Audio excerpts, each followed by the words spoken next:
147ویں رات شہرزاد نے کہا، ایک دن جب شہزادہ قمر الزمان ایک درخت کی جڑ کاٹ رہا تھا تو اسے اس کے نیچے خزانہ ملا اور اس نے باغبان کو بتایا تو اس نے کہا کہ یہ خزانہ صرف تیرا ہے، لیکن جب قمر الزمان نے اس سے کہا کہ یہ 2 حصوں میں بانٹا جائے گا اور اس نے آدھا خود رکھ لیا اور آدھا باغبان کو دے دیا تو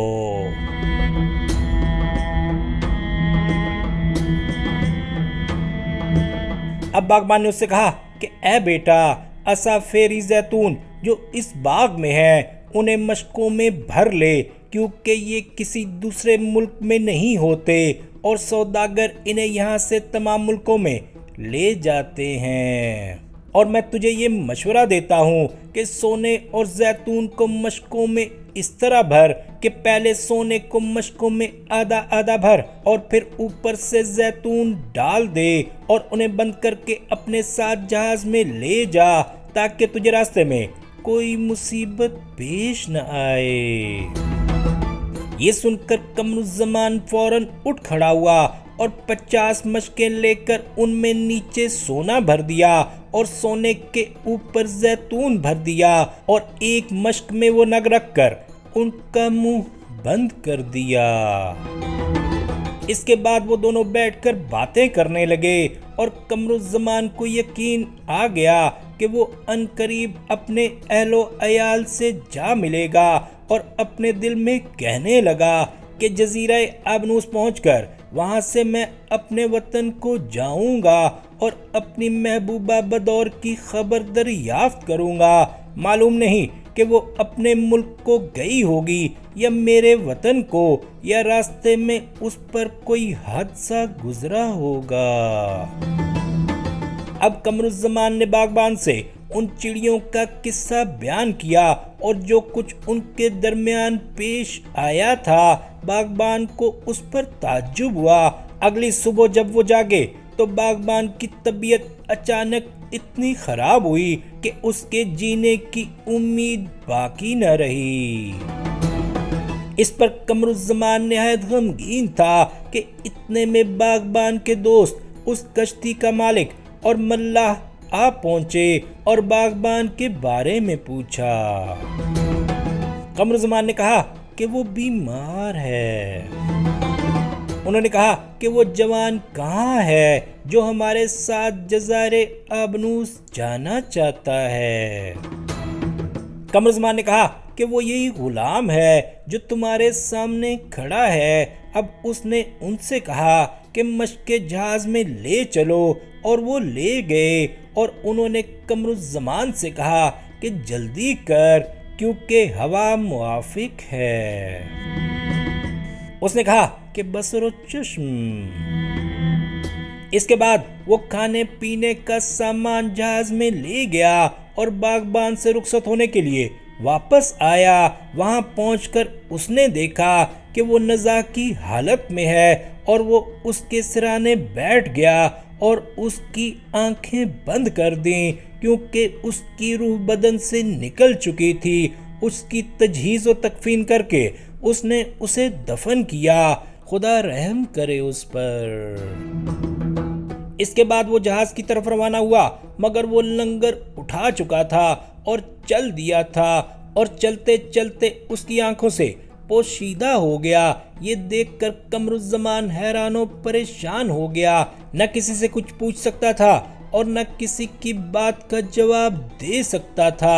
بالآخر وہ باغ کو واپس گیا اور غمگین ہو کر بیٹھ گیا۔ اب قمر الزمان نے اس باغ کو اس کے مالک سے کرائے پر لے لیا اور پودوں میں پانی دینے کے لیے ایک شخص کو اپنے نیچے کام کے لیے نوکر رکھا، اور کڑائی کے پاس جا کر اس کوٹھڑی میں اترا اور باقی سونے کو مشکوں میں بند کر کے ان کے اوپر زیتون ڈال دیے۔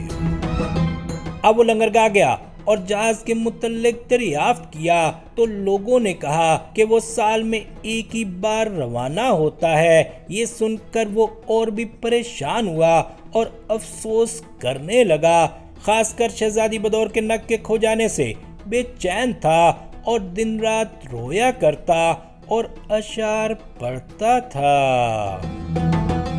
ادھر جب جہاز لنگرگاہ سے روانہ ہوا تو ہوا موافق تھی اور وہ جزیرہ ابنوس پہنچ گیا۔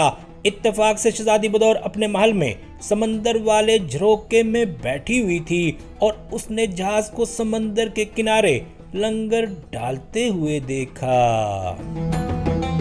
جب اس نے جہاز کی طرف دیکھا تو اس کا دل دھڑکنے لگا اور غیر ارادی طور پر اس کا دل چاہا کہ وہ اس جہاز کا دورہ کرے، اور وہ سوار ہو گئی اور امیروں اور حاجیوں اور اراکین کو لے کر ساحل پر آئی اور جہاز کے پاس ٹھہر گئی اور دیکھا کہ جہاز کا سامان گوداموں میں منتقل ہو رہا ہے۔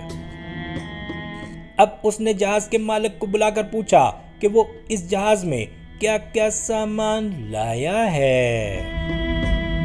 اس نے کہا کہ اے بادشاہ، میرے ساتھ اس جہاز میں جڑی بوٹیاں اور دوسرے صفوف اور روغن اور مرہم اور دیگر قیمتی چیزیں اور عمدہ سوداگری کا مال اور زرق برق کپڑے اور یمنی شالیں اس قدر ہیں کہ اونٹ اور خچر اٹھا نہیں سکتے، اور طرح طرح کے عطر اور مسالے اور کاکلی اور عود اور املیاں اور اصافیری زیتون جو ان ملکوں میں بالکل ناپید ہیں۔ جب بدور نے زیتونوں کا نام سنا تو اس کا جی للچانے لگا اور اس نے جہاز کے مالک سے پوچھا کہ تیرے پاس کس قدر زیتون ہیں؟ اس نے کہا کہ 50 مشکیں بھری ہوئی ہیں، لیکن ان کا مالک یہاں موجود نہیں، بادشاہ کو جتنے چاہیے لے لے۔ اس نے کہا کہ انہیں اتار دے تاکہ میں دیکھوں تو صحیح۔ جہاز کے مالک نے ملاحوں کو آواز دی اور انہوں نے زیتون کی ساری مشکیں اتار دیں۔ اس نے ایک مشک کھول کر زیتونوں کو دیکھا اور کہا کہ میں ان 50 مشکوں کو خریدتا ہوں اور جو کچھ ان کی قیمت ہے میں تمہیں دوں گا۔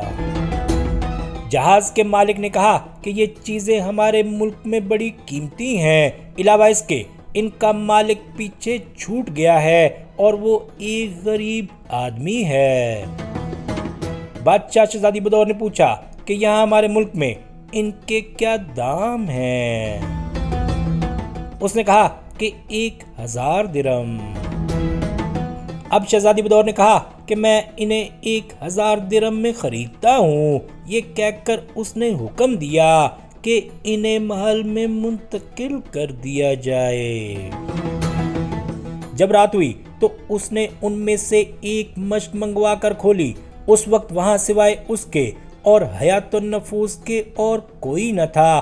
اس نے اپنے آگے ایک سینی رکھ کر اس میں مشک انڈیل دی تو اس میں سے ایک ڈھیر خالص سونے کا نکل پڑا، اور اس نے حیات النفوس سے کہا کہ ارے یہ تو سونا ہے۔ اب اس نے باقی مشکیں بھی منگوائیں اور انہیں غور سے دیکھا تو سب میں سونا تھا، اور کل زیتون محض اس قدر تھا کہ اس میں سے ایک مشک بھی نہ بھرتی تھی۔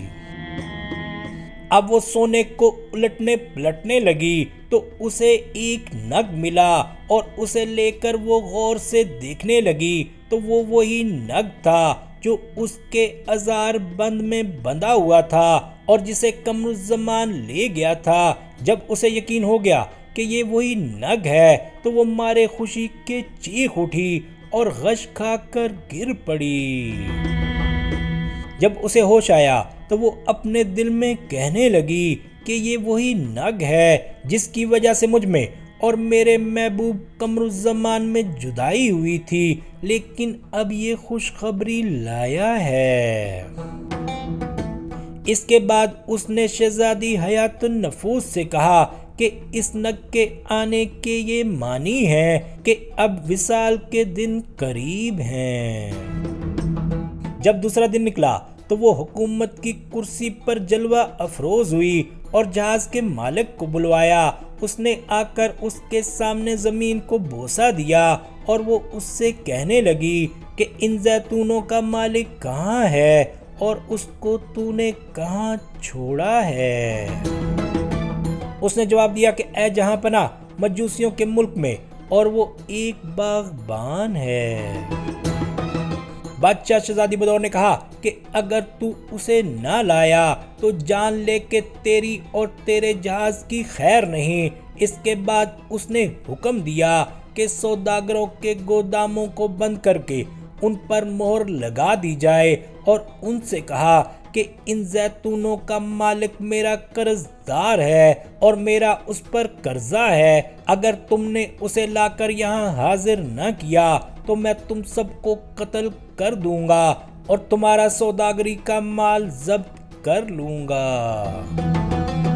جب جہاز کا مالک وہاں سے روانہ ہوا اور اپنے جہاز پر پہنچا تو تمام سوداگروں نے اس سے کہا کہ ہم سب مل کر جہاز کا کرایہ دیں گے تاکہ تو جہاز کو لے جائے اور ان زیتونوں کے مالک کو لے آئے اور ہمیں اس ظالم جابر بادشاہ سے نجات دلائے۔ اس پر ہم تیرے اور خدا کے شکر گزار ہوں گے۔ جہاز کا مالک جہاز پر سوار ہو گیا اور بادبان کھول دیے۔ خدا نے ان کی قسمت میں سلامتی لکھی تھی اور وہ اس جزیرے پر پہنچ گئے۔ اب شہرزاد کو ثبوتی دکھائی دی اور اس نے یہ کہانی بند کر دی۔